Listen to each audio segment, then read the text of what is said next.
Welcome to Storytales. Please like this video and subscribe to Storytales. I hope you enjoy the story. Let's begin. Michael drummed his fingers against the steering wheel as he turned on a Maple Avenue, the familiar stretch of suburbia where he'd spent his childhood. The afternoon sun painted long shadows across manicured lawns, and the spring air carried the scent of freshly cut grass through his open window. He'd made this drive countless times, but today felt different, heavier somehow, as if the universe knew something he didn't. His wedding ring caught the sunlight as he adjusted his grip on the wheel.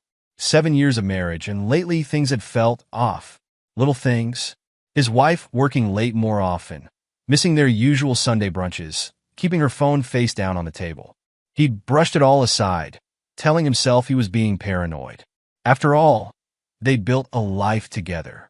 She wouldn't throw that away. The gravel crunched under his tires as he pulled into his parents' driveway. The two-story colonial looked exactly as it had when he was growing up. His mother's prized roses still lined the walkway, and his father's ancient wind chimes still hung from the front porch. He'd called ahead, but no one had answered. Not unusual for a Tuesday afternoon when his parents typically ran errands.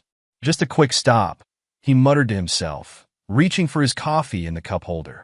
Grab the books and go. The garage keypad accepted his code with a familiar beep. As the door groaned upward, the musty smell of cardboard and old memories wafted out.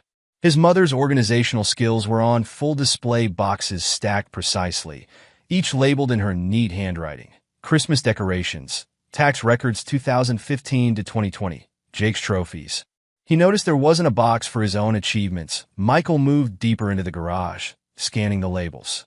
The college textbooks he needed would be somewhere in the back, probably buried under years of accumulated family history. His foot knocked against something metal. Jake's old baseball bat, still preserved like a holy relic.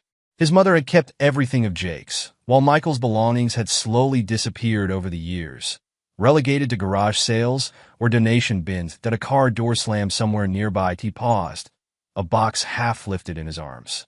The sound had come from the back of the house, where visitors rarely parked. Then he heard it: laughter. His wife's laugh, musical and light, followed by a deeper chuckle he knew as well as his own voice. The box slipped from his suddenly numb fingers, landing with a dull thud on the concrete floor. That couldn't be right. His wife was supposed to be at work, giving a quarterly presentation to her department. And Jake lived across town, had no reason to be here on a Tuesday afternoon. Moving to the small window at the back of the garage, Michael wiped away years of dust with his sleeve. His heart pounded against his ribs as he peered out, praying he was wrong, that his mind was playing tricks on him. The scene that greeted him shattered his world in an instant. There they were, walking hand in hand through his parents' backyard. His wife, his college sweetheart, his partner of 9 years, his wife of 7, pressed close against his younger brother Jake. They moved with the easy intimacy of longtime lovers, their bodies aligned as if they'd practiced this dance 1,000 times before. Jake leaned down, whispered something in her ear. She threw her head back and laughed, reaching up to brush his cheek with her free hand. The gesture was so casual, so familiar, it made Michael's stomach turn. This wasn't a first-time thing. This wasn't a mistake or a moment of weakness. This was routine. The box he dropped had spilled its contents across the floor: old calculus textbooks, physics notes, remnants of a life when everything made sense. One book had fallen open, pages bent beneath its own weight. Michael stared at it, his mind struggling to process what he'd just witnessed.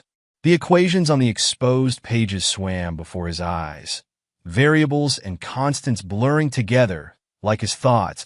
That a sudden clarity cut through his shock. He needed to see more, needed to understand just how deep this betrayal went.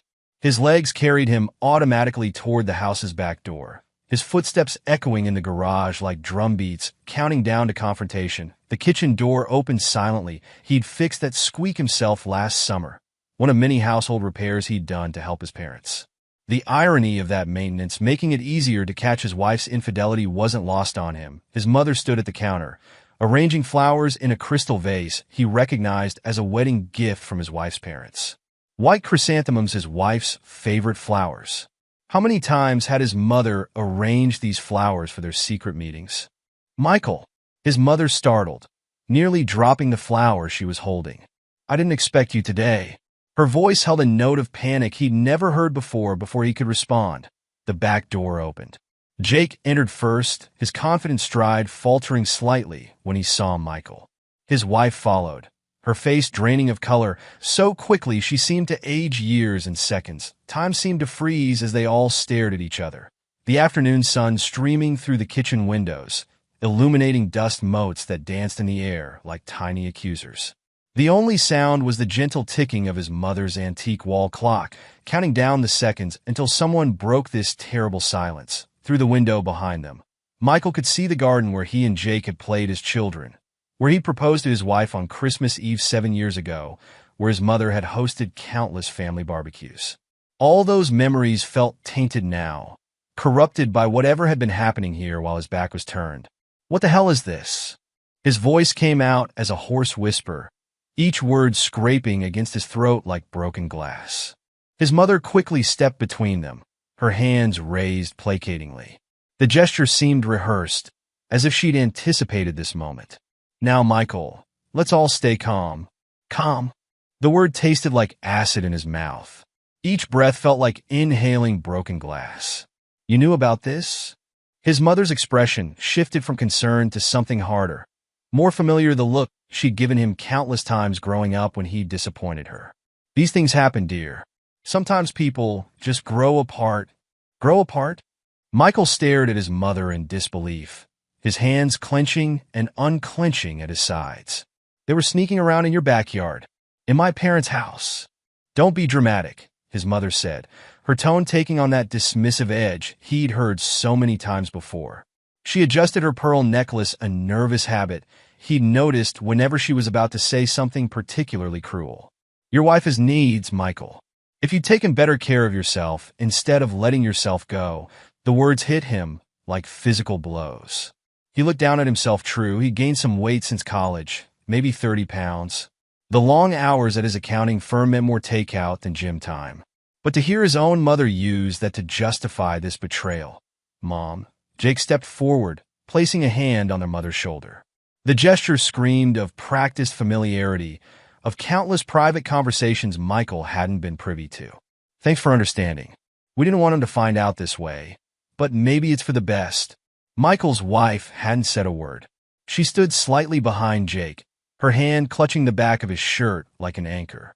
The gesture was so intimate, so familiar, it made Michael's stomach turn. How many times had she held on to Jake like that? How many times had they laughed about him behind his back?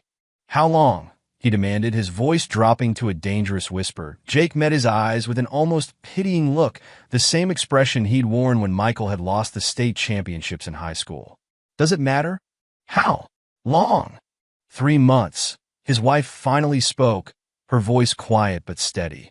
She stepped forward slightly, though she kept one hand on Jake's shirt. "We didn't plan it, Michael. It just happened. Just happened." Michael's laugh was bitter, brittle. "In my parents' house? With my own brother? Where else were they supposed to meet?" his mother interjected, as if this were the most reasonable thing in the world. She began rearranging the flowers in the vase, her movements precise and controlled. "Your wife needed somewhere safe, somewhere she could sort out her feelings without judgment." The implications of her words slowly sank in, each realization another knife in his gut. "You've been helping them? Covering for them?" His mother lifted her chin, pearl necklace gleaming in the afternoon light. "I've been supporting 2 people I care about who found happiness together. If you've been more attentive, more like your brother, more like Jake." Michael cut her off, his voice rising. "Your perfect son who's sleeping with his brother's wife?" "Watch your tone," his mother snapped, her facade of calm cracking slightly. "This kind of aggressive behavior is exactly why." "Why what, Mom?" "Why you decided to help my brother steal my wife. Why you've always taken his side. Why nothing I do is ever good enough for you."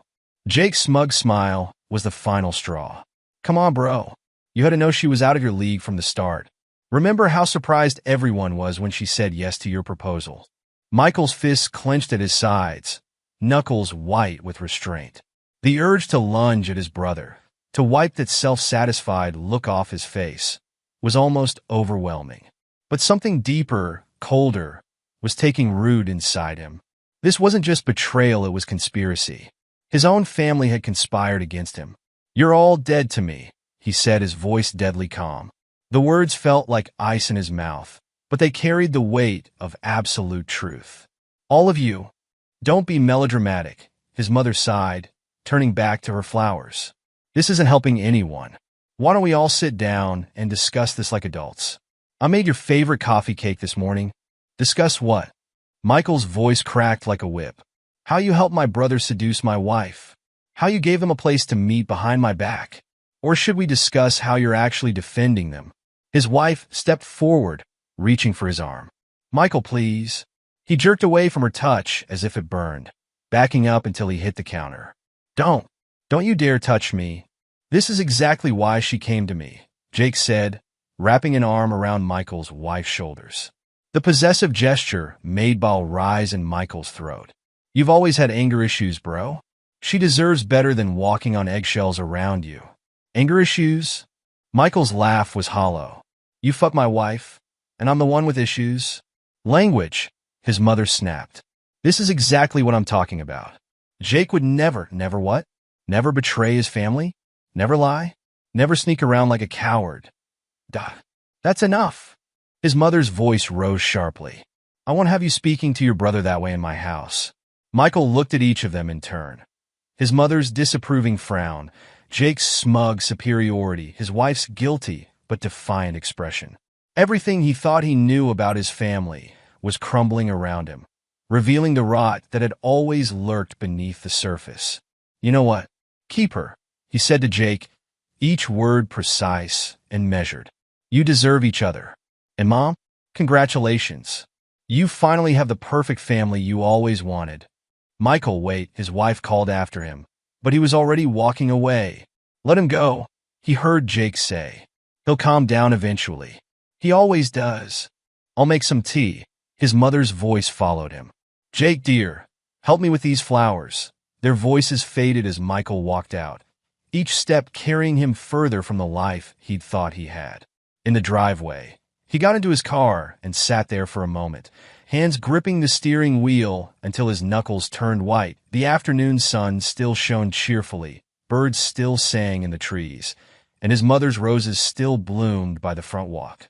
The world hadn't ended, even though it felt like it should have. But something had ended his trust, his marriage, his place in this family. This wasn't over. Not by a long shot. The next 3 weeks passed in a blur of sleepless nights and meticulous investigation. Michael threw himself into understanding exactly what had happened, how long this betrayal had been festering beneath the surface of his seemingly normal life. Each new discovery was another crack in the foundation of everything he'd believed about his family. His first stop was a private investigator's office in downtown, a discreet storefront wedged between a coffee shop and a bail bonds office. The investigator, a former police detective named Martinez, listened without judgment as Michael laid out what he knew. 3 months, they admitted to, Michael said, sliding an envelope of cash across the desk. "I want to know how long it really was." Martinez nodded, pocketing the envelope without counting it. "They always minimize. Give me a week." That week stretched into 3 as the evidence mounted. Michael created a war room in his apartment's spare bedroom, pinning bank statements and phone records to cork boards, connecting events with red string like a detective in a crime drama. But this wasn't fiction, this was his life, and each new discovery was another knife in his back. The affair hadn't started 3 months ago, that was just when they'd gotten sloppy enough to almost get caught. Martinez's investigation uncovered restaurant charges and hotel bookings going back at least 6 months. Security footage showed Jake and Michael's wife meeting for lunch dates, shopping trips, weekend getaways disguised as work conferences, but the real betrayal lay in the text messages Martinez recovered. Dozens of conversations between his wife and his mother, planning their meetups, coordinating schedules to avoid detection. His mother hadn't just covered for them, she'd been the architect of it all. "Your Tuesday book club is perfect," one message from his mother read. "Michael never questions it, and Jake can slip out of work early." Another, "Don't worry about the Christmas party. I'll keep Michael busy in the kitchen while you and Jake get some time alone." And the most damning, "He takes after his father, always so oblivious. Some men just can't see what's right in front of them. Michael stared at the messages until the words burned into his retinas. His mother had orchestrated everything, from providing alibis to creating opportunities for their meetings. She'd hosted weekly coffee dates with his wife that were really covers for meetings with Jake. She'd helped them create alibis, warned them when Michael was asking questions, even advised them on how to handle him. When the truth finally came out, the betrayal ran deeper than he'd initially imagined. It wasn't just an affair, it was a systematic campaign to deceive him, orchestrated by his own mother. The more he discovered, the more his anger crystallized into something harder, colder, more focused. One evening, as he was going through another stack of bank statements Martinez had obtained, something caught his eye. An old medical bill, tucked between pages of account summaries. It was from 34 years ago, around the time of his birth. But it wasn't a hospital bill, it was from New Horizons Adoption Agency. Michael's hands trembled as he held the yellowed paper. The letterhead was faded, but the words were still clear. Final placement fee, infant male. The date matched his birth month exactly. That he sat back in his chair, the room suddenly spinning around him. Memories flooded his mind, taking on new meaning in light of this discovery. His mother's constant comparisons between him and Jake. The way she'd always emphasized how Jake had her eyes, her smile, while Michael just looked like himself. The family photos where he seemed slightly out of place, his features never quite matching his parents' or Jake's. Jesus Christ, he whispered, running a hand through his hair. The weight of this new revelation pressed down on his chest like a stone. It explained everything: his mother's lifelong favoritism, her quick defense of Jake's betrayal, the casual cruelty she'd always shown toward him. He wasn't her son.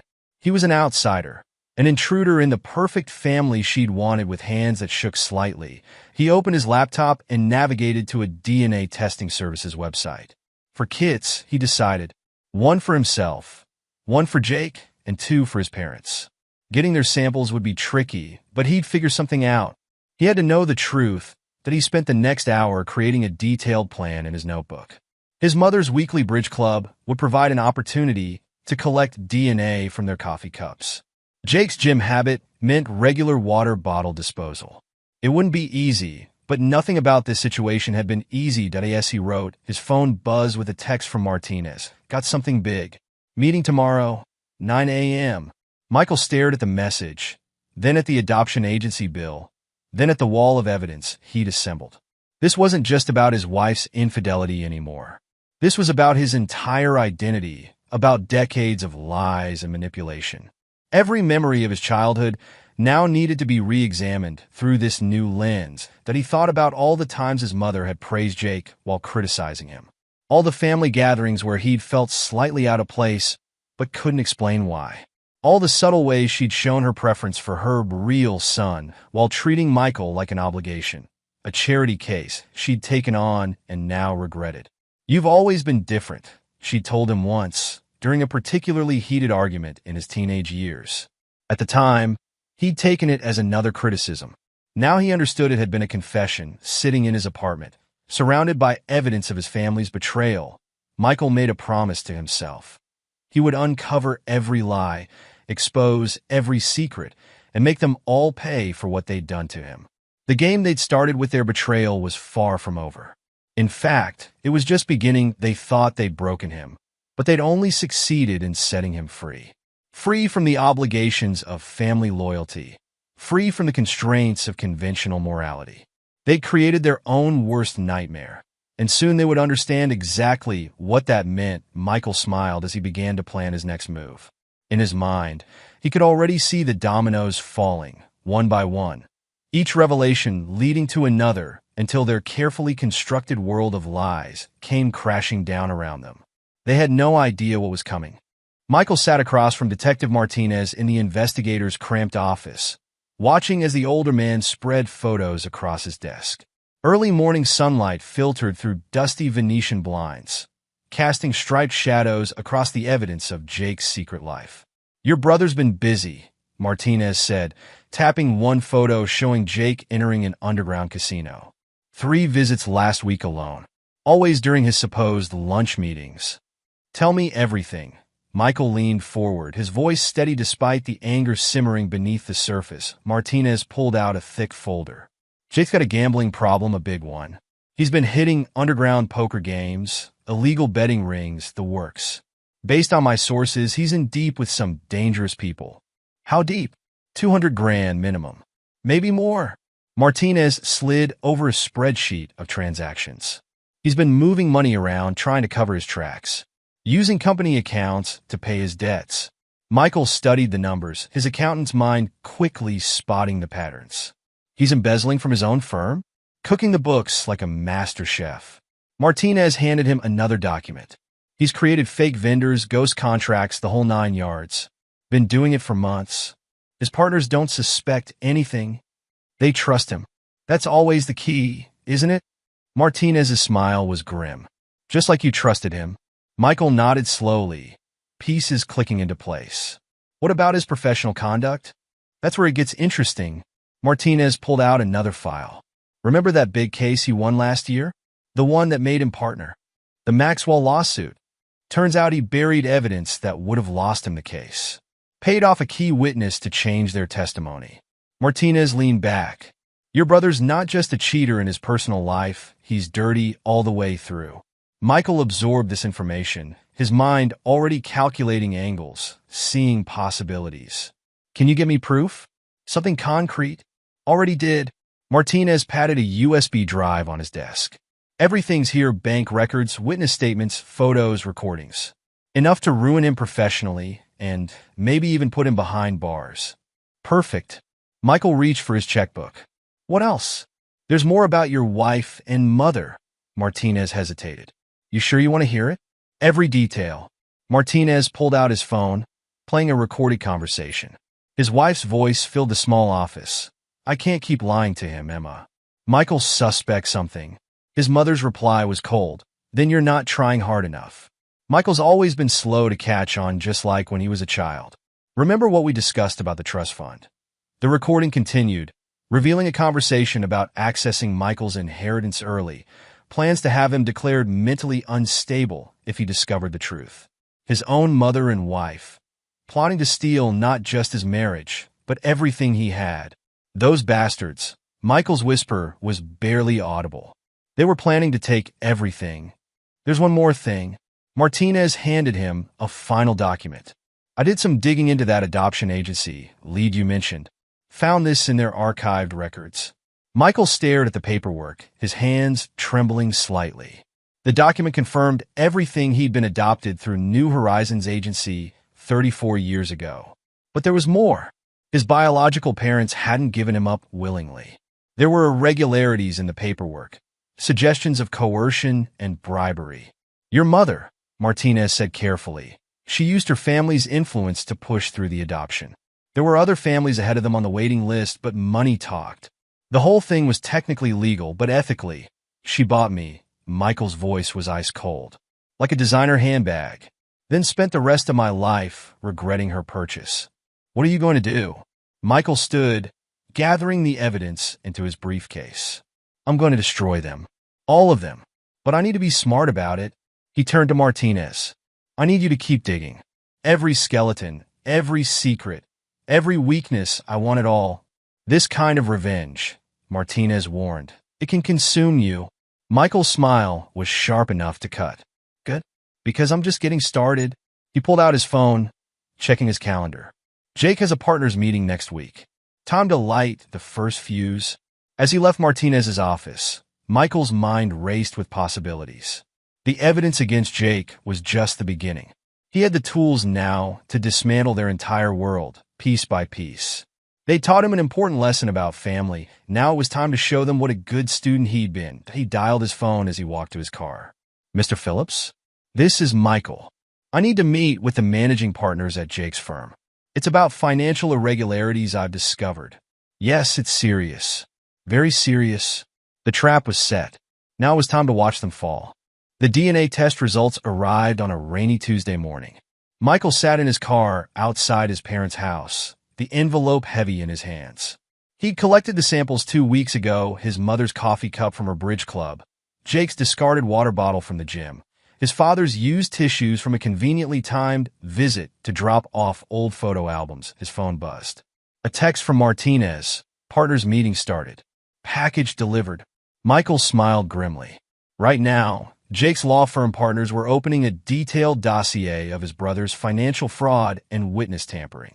But that was just the appetizer. The main course sat in his hands, sealed in a clinical white envelope. The lab's logo stared back at him as he carefully opened it.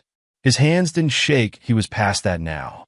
3 pages of scientific analysis confirmed what he'd suspected. He shared no DNA with either of his parents.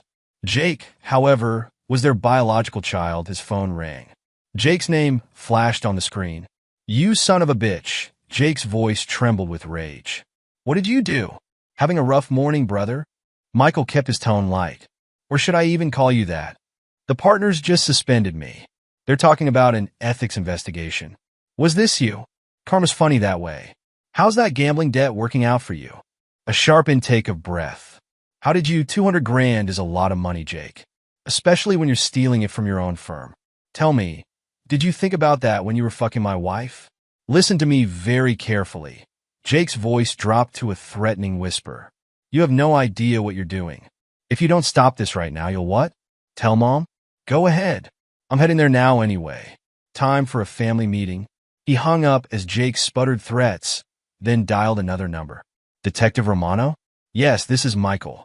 Remember that evidence of financial fraud I mentioned? I just sent it to your office. You'll find everything you need to start an investigation." The front door opened as he walked up the path. His mother stood there, phone in hand, face flushed with anger. "Jake just called. What have you done?" Michael brushed past her into the house. "We need to talk. If this is about your brother's firm, you've gone too far. I've already called our family lawyers. Shut up." The words cracked like a whip. He pulled out the DNA results. "Let's talk about this instead." His mother's face went pale. "What is that?" "Proof." He slapped the papers down on her precious antique coffee table. "Proof that I'm not your son. That I never was. You had no right, no right." Michael's laugh was bitter. "That's rich coming from the woman who bought a baby on the black market." His mother sank into her favorite armchair, pearls clutched in one hand. "You don't understand. We wanted another child, but after Jake, save it." Michael circled the room, past the family photos he'd never truly belonged in. Martinez found the original adoption records. The irregularities. The bribes. "You didn't just adopt me, you stole me. We gave you everything." His mother's voice rose shrilly. "A good home, education, opportunities. You gave me scraps." Michael whirled on her. "Everything went to Jake. Your love, your attention, your pride, it all went to your real son. I was just a backup plan. The spare." "That's not true. Then why help him steal my wife? Why cover for their affair? Why spend 34 years making me feel like I was never good enough?" His mother's face hardened. "Because you weren't. Jake has always been exceptional. You try so hard, but you'll never measure up. I thought having another child would be like having another Jake, but instead we got you." The words should have hurt, but Michael felt only cold satisfaction. He'd finally gotten the truth. "Well, congratulations," he said softly. "Your perfect son is about to be arrested for fraud. His law career is over. And this," he held up the DNA results, "this is just the beginning. What are you planning?" Fear crept into her voice. "You taught me an important lesson, Mother. Family isn't about blood, it's about power. Who has it, who doesn't, and what you're willing to do to keep it." He moved toward the door. "I'm going to take everything from you and Jake. Your reputation, your standing in the community, your precious family name, all of it. You wouldn't dare. After everything we've done for you, done for me?" Michael's voice was deadly quiet. "No. What you've done is create your own worst enemy. And now you get to watch as I tear down everything you've built." His mother stood, trembling. "I'll stop you. Whatever it takes, I'll protect Jake, like you protected him when he took my wife. Go ahead. Try to stop me. But remember this moment, when you chose him over me one last time. Because everything that happens next, it's on you." He walked out, leaving her clutching her pearls in her perfect living room. His phone buzzed again. Martinez, with an update about Jake's firm. The police were already on their way. Michael smiled as he got into his car. Phase 1 was complete. His brother's career was in ruins, his mother's world was cracking, and he was just getting started. They'd spent years making him feel like an outsider in his own family. Now they'd learned just how dangerous an outsider could be. Michael watched the evening news from his apartment, a glass of whiskey untouched beside him. On screen, Jake was doing the perp walk, suit jacket draped over his handcuffs as police led him from his law firm's building. His phone rang. His wife's name flashed on the screen. "What have you done?" Her voice shook with anger and fear. "They're saying Jake embezzled money, that he tampered with evidence. All true." Michael cut her off. "Every word of it. Your boyfriend's going to prison. You can't do this to him." "I didn't do anything. Jake did this to himself. I just made sure everyone found out." He took a slow breath. "But since you called, there's something else you should know. I'm not just divorcing you. I'm suing you and Jake for emotional distress and alienation of affection." "You're what?" She sounded genuinely shocked. "Michael, be reasonable." "Reasonable?" He laughed. "Like when you were reasonably fucking my brother in my parents' house. Or when you were reasonably plotting to have me declared mentally unstable." A sharp intake of breath. "How did you? I have the recordings. You and my mother planning to steal my inheritance. Very thorough plan. Shame it's all falling apart now. Those conversations were private. Nothing's private anymore. Not for you. Not for Jake. Not for any of you." He stood, walking to his evidence wall. "You know what the funny thing is? If you'd just been honest, filed for divorce like a normal person, none of this would be happening. But you had to do it the cruel way. You had to humiliate me. That's not what we save it. I've already sent copies of everything to your family. Your father was particularly interested in the recording where you discuss stealing my inheritance. Guess those Sunday dinners at your parents' house are going to be a bit awkward now." A sob caught in her throat. "Please, Michael, we can work something out, like you work things out with Jake? Behind my back." His voice hardened. "The lawsuit papers will be delivered tomorrow. Oh, and since Jake's about to lose his law license, you might want to start looking for a good attorney. I hear the partners at his firm aren't feeling very charitable right now." He hung up as she began to plead, then dialed Martinez. "How's our friend doing?" Michael asked. "Jake's looking at serious time," Martinez replied. "The DA's building a strong case. Your brother's partners are cooperating fully. Turns out they don't appreciate being stolen from. And the gambling debts? His creditors are getting nervous. Without his job, without access to the firm's accounts." Martinez let the implications hang. "Good." Michael checked his watch. "What about the other matter?" "Your mother's been busy. Made 3 calls to her lawyer today, 2 to the family doctor. Looks like she's trying to build a case that you're mentally unstable, just like she planned." Michael smiled. "Perfect. Keep monitoring everything. I want to know every move they make." After hanging up, he opened his laptop, checking his emails. The local society pages had already picked up the story of Jake's arrest. His mother's carefully cultivated social circle would be buzzing with gossip. The doorbell rang. Michael checked the security camera feed on his phone. His father stood in the hallway, looking older than Michael had ever seen him. That he opened the door, but didn't invite him in. "Dad, son." His father's voice was rough. "We need to talk." "About what?" "How you and Mom bought me on the black market. Or how you stood by while she favored Jake all these years." His father flinched. "I know you're angry. Angry doesn't begin to cover it." Michael leaned against the doorframe. "Did you know about Jake and my wife?" A long pause. "No, not at first. When I found out, you did nothing. Just like always. Your mother is a manipulative sociopath who's about to learn some hard lessons about karma." Michael straightened up. "Why are you really here, Dad?" His father pulled an envelope from his jacket. "Your mother doesn't know I'm here. These are the original adoption papers. The real ones, not the sanitized version we filed with the court. They show everything. How we got you. Who helped cover it up?" Michael took the envelope. "Why give me this now?" "Because you deserve the truth. And because—" His father looked away. "Because I should have stood up for you years ago. Should have been a real father to you. It's too late for that." "I know." His father's shoulders slumped. "Just whatever you're planning next, remember that revenge won't fill the hole inside you." Michael studied the man who'd raised him this week. Passive figure who'd let his wife poison their family, for decades. No, it won't fill the hole, but it will make sure they feel exactly what they put me through. All of them. Son, I'm not your son. The DNA test proved that pretty definitively. Michael stepped back into his apartment. Go home, Dad. Tell Mom I got the papers. And tell her to watch her back. Because I'm just getting started. He closed the door on his father's pained expression, then opened the envelope. The documents inside were a roadmap of corruption judges who'd been bribed, officials who'd looked the other way, biological parents who'd been coerced. His mother's fingerprints were all over it. Michael added the papers to his evidence wall, then poured himself another whiskey.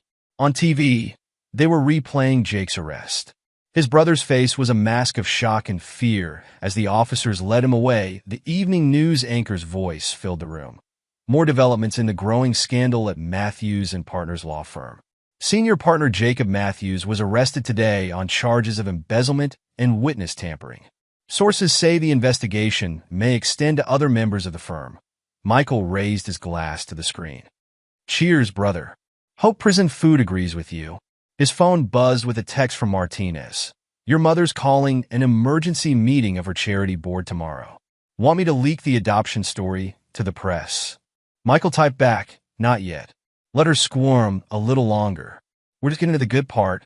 He walked to his window, looking out over the city. Somewhere out there, his mother was probably trying to damage control, his wife was crying to her family, and Jake was sitting in a cell, finally facing consequences for his actions. But this was just the beginning. He had more cards to play, more secrets to reveal. They'd torn his life apart piece by piece.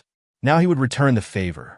Michael stood in the observation room at the county jail, watching through one-way glass as Jake paced in his orange jumpsuit. His brother had been in custody for 3 days, and it showed his usual polished appearance had crumbled into nervous exhaustion. Your brother's requesting a meeting, the guard said. Says it's urgent. I bet he does. Michael nodded. Let's give him what he wants. The metal door clanged shut behind him as he entered the visiting room. Jake's head snapped up, hope flashing across his face before being replaced by careful calculation. You look comfortable, Michael said, taking a seat across the table. Cut the crap. Jake leaned forward, lowering his voice. You've made your point. Now, get me out of here. Michael raised an eyebrow. Why would I do that? Because I'm your brother. Damn it.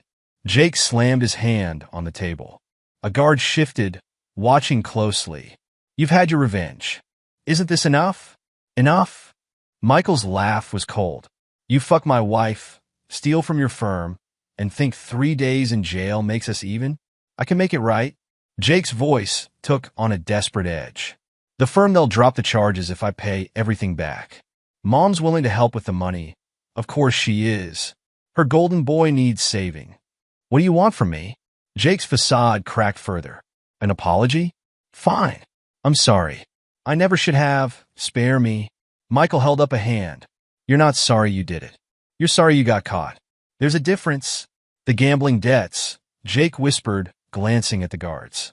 These people, they're not like your PI friend. They'll kill me if I can't pay. Sounds like a personal problem. Jesus Christ, Michael. Jake's voice rose. You want to destroy me? Fine. But Mom's having a breakdown. Dad's a mess.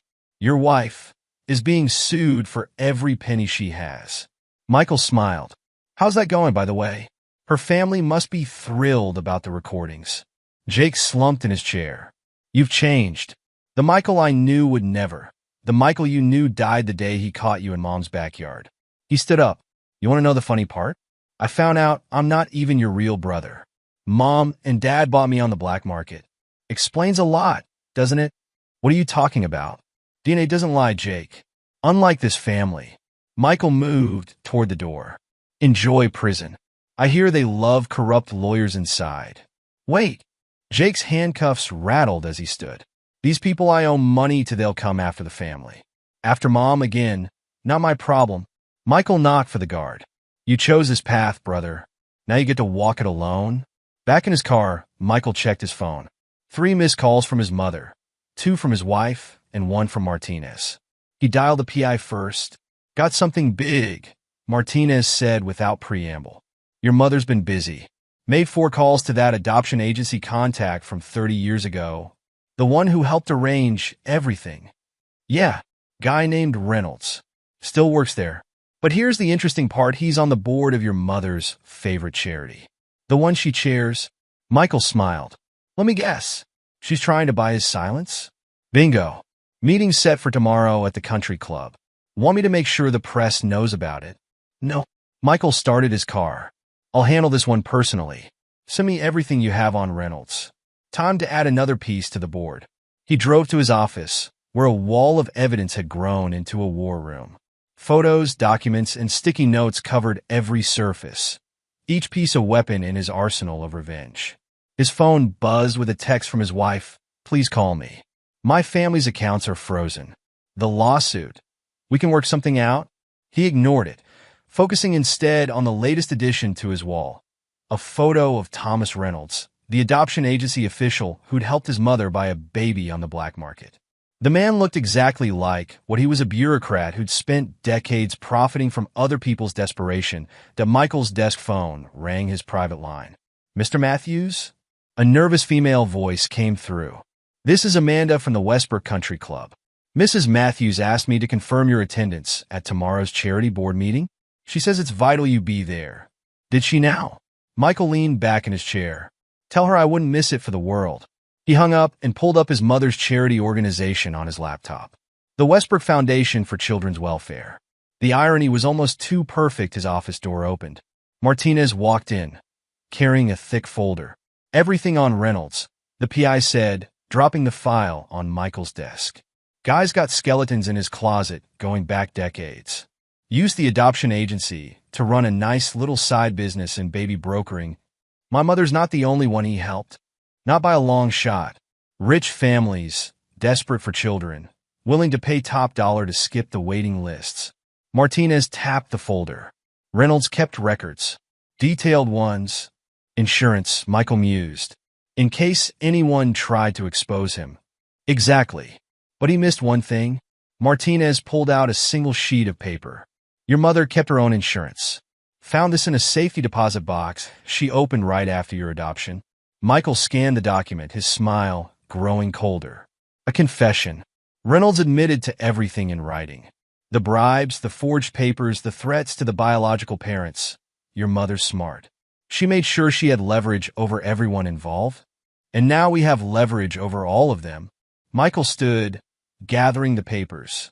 Time to prepare for tomorrow's meeting. Mom wants to play charity queen? Let's see how she handles a very public dethroning. He spent the next hour reviewing Reynolds' files, building a precise picture of the man's crimes. 3 decades of selling babies to wealthy families, using his position at the adoption agency as cover. His mother was just one client among many, but tomorrow, she'd be the one who brought it all crashing down. His phone buzzed again. His wife, still trying to reach him. He thought about their last conversation, her pleas for mercy falling on deaf ears. She'd chosen her side. Now she could share in Jake's downfall. Tomorrow would be the beginning of the end. His mother's carefully constructed social world was about to implode, taking her reputation, her power, and her precious charity with it. And Michael would be there to watch it burn. The game was entering its final phase. All the pieces were in place. Now it was time to deliver the killing blow. The Westbrook Country Club's boardroom gleamed with old money and privilege. Crystal chandeliers cast warm light over the mahogany table where 12 of the city's most influential people sat, all members of his mother's precious charity board. Michael noted the empty seat beside Thomas Reynolds, the adoption agency official who'd helped his mother buy him 34 years ago. His mother stood at the head of the table, pearls perfectly arranged, her social mask firmly in place despite the strain around her eyes. She faltered slightly when she saw Michael enter. Michael, she recovered quickly, voice honey-sweet. I'm so glad you could join us. Everyone, this is my son, am I? Michael interrupted, setting his briefcase on the table. Your son? That's not what the DNA test says. A murmur ran through the board members. His mother's smile tightened. This isn't the time or place. Actually, it's exactly the right time and place. Michael turned to the board. Did you know your chairwoman bought a baby on the black market? That she used this very charity to launder money for illegal adoptions? Reynolds half rose from his chair. Now see here, sit down, Tom. Michael's voice could have frozen hell. Unless you want everyone to see the confession you signed 34 years ago? The one detailing how you threatened my biological parents? Reynolds collapsed back into his chair, face ashen. Michael pulled out a stack of documents. In fact, why don't we review some interesting financial records? It seems the Westbrook Foundation has been a very busy organization. This is outrageous, a board member protested. Emma, what is he talking about? His mother's composure cracked. Michael, please, what? Keep quiet about how you've used this charity to hide decades of crimes? About how you and Reynolds here have been selling babies to the highest bidder. He began distributing copies of documents around the table. Bank records, witness statements, Reynolds' written confession. Everything you need to understand exactly what kind of person has been running your charity. These documents are confidential, Reynolds sputtered. We're confidential, Michael corrected. Just like the records of all the other families you helped. Should we talk about the Anderson case? Or the Williams adoption? How many lives have you ruined, Tom? The boardroom erupted in chaos. Members grabbed for the documents, exclaiming in shock as they read. His mother stood frozen, watching her carefully constructed world crumble. You can't do this, she whispered. I already have. Michael turned to the board.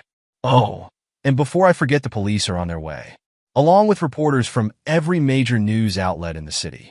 I thought they might be interested in how the city's most prestigious children's charity has been facilitating illegal adoptions. As if on cue, camera flashes began lighting up the country club's windows. Sirens wailed in the distance. You're destroying everything. His mother's voice shook with rage. The foundation does good work, like you did good work when you bought me? When you spent my entire life punishing me for not being Jake? I gave you everything. You gave me scraps. Michael's voice filled the room. Everything went to Jake. Your love, your attention, your pride, it all went to your real son. And when he decided to steal my wife, you helped him do it? The board members watched in stunned silence as decades of family drama exploded in front of them. Jacob is in prison, his mother spat. Isn't that enough revenge for you? Prison? A board member gasped. Emma, what is going on? Michael smiled coldly. Oh, you hadn't heard? Her precious Jake was arrested for embezzlement and witness tampering. He's facing 20 years. But that's not the best part. He turned to the board. Want to know what else your chairwoman's been up to? Like helping my wife and brother carry on an affair? Or plotting to have me declared mentally unstable to steal my inheritance? Police officers began filing into the room. Detective Romano nodded to Michael as he approached Reynolds. Thomas Reynolds? We have some questions about your adoption practices. This is all a mistake, Reynolds stammered. Emma, tell them. Tell them what? Michael cut in. How you two have been working together for decades. How many other families have paid for babies? How many other lives have you destroyed? His mother's face had gone ghost white. Michael, she pleaded. Think about what you're doing. Think about the family. Family? Michael laughed. You mean the family that betrayed me? The family that conspired against me? That family? Camera crews pushed into the room, reporters shouting questions. The board members began gathering their things, trying to distance themselves from the unfolding scandal. Mrs. Matthews, is it true the foundation has been involved in illegal adoptions? Mr. Reynolds, did you facilitate black market baby sales? What about the allegations of embezzlement? Michael watched as his mother's social status evaporated in real time. Her carefully maintained image of philanthropic dignity crumbled under the weight of truth and camera flashes. The foundation is finished, he told her quietly. Your reputation is finished. Everything you built, every connection you cultivated, every lie you told, it's all coming down. Why? She whispered. Why go this far? Because you taught me an important lesson about family. Michael gathered his briefcase. You taught me that blood doesn't matter. Power does. And now, he gestured to the chaos around them. Now you have none. He turned to leave, pausing at the door. Oh, and Mom? Jake sends his regards from prison. Seems he's having trouble adjusting to life without his mommy to protect him. The last thing he saw as he walked out was his mother collapsing into her chair, her perfect world shattered beyond repair. Outside, reporters swarmed him, microphones thrust in his face. Mr. Matthews, Can you comment on the allegations? What evidence do you have of illegal adoptions? Is it true your brother is in prison? Michael faced the cameras, ready to deliver the final blow. It was time to tell the world exactly what kind of person Emma Matthews really was. Time to ensure that everyone knew the truth about the city's most respected charity chairwoman and her decades of secrets. The game was almost over. And he had won. 2 weeks after the charity board meeting, Michael stood in his office, watching the morning news. The anchor's voice filled the room as footage played of his mother being led from her house in handcuffs. In continuing coverage of the Westbrook Foundation scandal, Emma Matthews, former chairwoman of the prestigious children's charity, has been arrested on charges of fraud and conspiracy. This follows the earlier arrests of adoption agency official Thomas Reynolds and Mrs. Matthews' son, prominent attorney Jacob Matthews. His phone rang. "Martinez, quite a show you've put on," the PI said. "Your mother's arrest is all over the news. How's she handling it?" "Not well. Her lawyer's pushing for house arrest, citing health concerns." But with Reynolds turning state's evidence, Michael smiled. Amazing how quickly loyalty crumbles when people face prison time. Speaking of prison, Martinez continued, Jake's creditors are getting impatient. Word is they're planning to collect from your parents since Jake's assets are frozen. Not my problem anymore. Michael turned off the TV. What about my wife? Living with her parents. The lawsuits destroyed her financially. Her father had to remortgage their house to pay the legal fees. Martinez paused. She tried visiting Jake in prison yesterday. They denied her access. Seems Jake's told the guards he doesn't want to see her anymore. Trouble in paradise? More like reality setting in. Prison has a way of changing perspectives. A knock at his office door interrupted them. "I'll call you back," Michael said. Hanging up, his father stood in the doorway, looking aged beyond his years. "Can we talk?" Michael gestured to a chair. His father sat heavily, pulling out a folded newspaper. The headline screamed, "Charity chair arrested. Decades of fraud exposed." "Your mother's lawyer called," his father said quietly. "They're offering a deal. If you drop the lawsuit against your wife, agree not to testify." "Not happening." "Son Michael," his father corrected himself. "Haven't they suffered enough?" Michael leaned forward. "Let's review what they've suffered, shall we?" Jake's in prison for crimes he actually committed. Mom's facing charges for frauds she actually perpetrated. My wife's broke because she chose to betray me. How is any of that my fault? The family name isn't my family name, is it? The DNA test proved that pretty clearly. His father slumped further. "We loved you. Maybe not the way we should have, but we did." "No, you didn't." Michael's voice was ice. "You tolerated me. Mom resented me. And Jake? Jake saw me as something to compete with, then something to steal from. I should have stopped it," his father admitted. "Should have stood up to your mother years ago. But you didn't. You watched her favor Jake, watched her tear me down, watched her help them destroy my marriage. You watched everything and did nothing. I was weak." "Yes, you were." Michael stood. "And now you get to watch everything crumble. The house is being seized as evidence. Mom's social standing is destroyed. Jake's career is over. The family name you're so worried about? It's going to be synonymous with fraud and corruption." His father pulled out one more document.